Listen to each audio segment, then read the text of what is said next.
What's up, guys? Prince of Macedon Vlogs here, and this will be my look inside Universal's brand new great movie escape experience, which just opened today at the time I posted this video. I want to thank my buddy, the Themepark Dude, for getting me an early sneak preview of this experience. Now, because this was a sneak preview, we weren't allowed to film anything, but we were allowed to take a lot of pictures. So this will be a photo slideshow of everything that I saw, minus the escape rooms, which we could not take pictures inside of. But as you step inside the building, you can sense the early retro throwback feel to early cinema when employees dressed up in business coats and vests.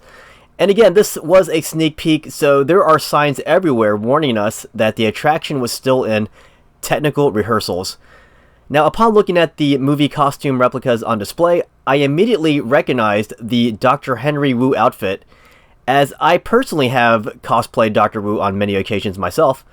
And of course, there was also Owen Grady, also from Jurassic World. There were a few other movie costume replicas on display, but I'll show those in just a bit. As you move past the entrance, you'll find a very tasty bar nearby where you can kick back and relax with a themed adult beverage. And there's also another one located upstairs as well. And I'll show the sneak peek merchandise later on, but you can see some of it on display in these windows as you wander towards the bar. Now, the check-in process it's pretty nice and painless. We had sneak peek tickets to try out the Back to the Future escape room only, but this was located on the bottom floor, and we were a little bit early, so we were able to explore the lobby, and I'll show you the pictures.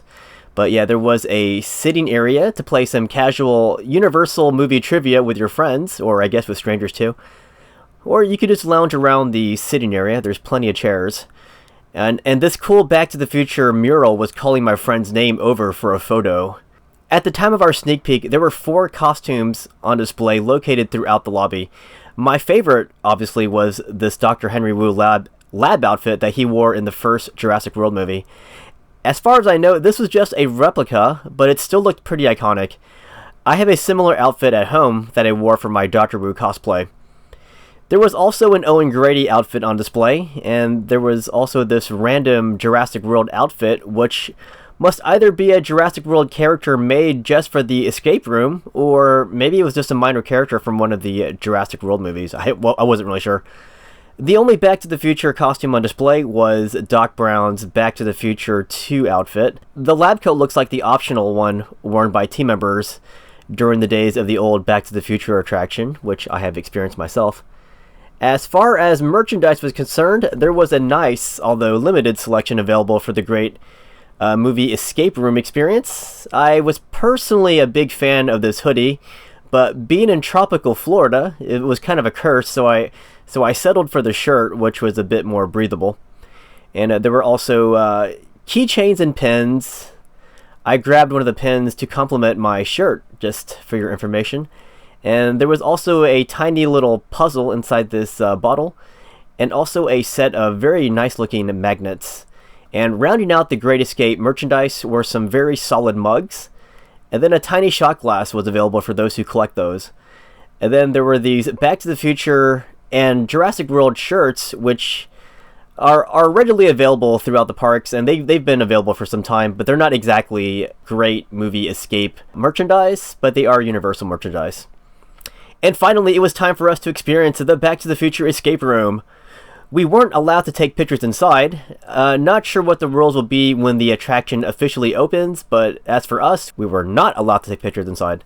And without spoiling anything, it was a real blast. It wasn't just one room, it was a bunch of rooms that you moved through after you and your group solved each puzzle. If you're a fan of the Back to the Future trilogy, you'll recognize themes from all 3 Back to the Future movies. I really wish I could have stayed longer in each room, but since there were other groups behind us, we weren't able to do that. The Back to the Future experience took us about an hour to complete in total, so you definitely get your money's worth. And after we finished the Back to the Future room, we headed upstairs just to look at the other floor, which had a bar as well, and it also had the Jurassic World escape room, which we were unfortunately not able to try out. But me and the Themepark Dude had a blast taking pictures of this mural with the Indominus Rex on it. and we took turns just kind of posing by it. Those are some pretty good shots, I think. So you're probably wondering what my thoughts are on this great movie experience. I absolutely believe this will be a great time for you and your friends if you're a fan of Universal Studios and also its movie legacies, or if you're just a fan of escape rooms in general, although I would say this attraction seems to be a lot more forgiving than other escape rooms outside of Universal. As for, repeat visits, I couldn't imagine someone paying twice to do the same escape room, so I don't think you'll be, paying it, to do it again if you've already done it. So I'm hoping they're able to change up the rooms in the future. But even if they didn't change the rooms, I think this is still a nice, pleasant diversion that you can experience at CityWalk. I would definitely recommend trying each room once if you have the time to try it out. And again, our time in the Back to the Future room took us about an hour to finish.